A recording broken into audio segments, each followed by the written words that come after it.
Төрийн өндөр албан тушаалтнууд авилга албан тушаалын ноцтой гэмт хэрэгээр нэгнээ буруутгах болсон энэ цагт зөвшөлтслийн ажлын хэсэг үр дүнд хүрэх хэсэг нь эргэлзээтэй боллоо.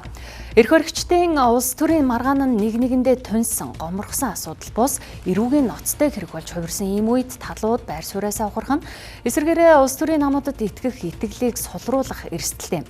Тэгвэл төрийн ордонд зөвшөлтслийн ажлын хэсэг талуудтай уулзахдаа зэрэгцээд ерөнхий сайдын зүгээс нүүрсний хулгайтай тэмцэх тусгай ажлын хэсэг байгуулснаа мэдэгдлээ. Дэлхийн хулгай төрөмчийн компаниуд, уулуурхан компаниуд байгаа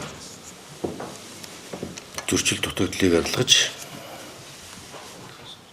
шударгаас тогтоох чиглэлээр ажлын хэсэг байгуулж ажиллаж байна. Баялагын хулгай олон хэлбэр төрлүүд шахаа бизнес хэлбэртэй болсон. Үүнийг таслан зогсоох, ил тод байдлыг бий болгох энэ ажлыг бүх шатанд эрчимжүүлэх шаардлагатай байна. Тухайлах юм бол одоо нүүрсний бүх гэрээнүүдийг ил тод болгооч гэж шаардж байгаа. Ил тод байдал бол авилгатай тэмцэх чухал үндэслэл. За авилга албан тушаалын гэмт хэрэг үлдэж үндэслэгөө хөрөнгөсөн. Нийтийн өмчийг ашиглаж самшигдуулсан. За нийтийн албан тушаалтнуудын одоо сүлжээ байгуулсан.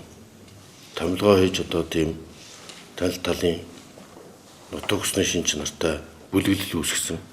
Шинж тэмдгүү төрөмчийн компаниуд хавтгаарсныг анхаарч ингэж хамжигдуулсан нийтийн албан тушаалтнууд хариуцлага тооцно.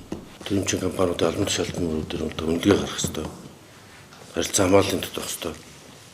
За энэ үндсэн дээр үнэлгээ өргөцсөн бол хууль бусаар болсон хөрөнгийг нь хураах шаардлагатай тохиолдолд хэрэг бүртгэлд мөрдөн байцаалтыг явуулах, дэмжлэг үзүүлэх. За хамтран ажиллах санал хүсэлтийг холбогдох мөрдөх байгууллагууд тухайлбал авилгатай тэмцэх газар улсын ерхий прокурорд гарах санал бэлтгэнэ.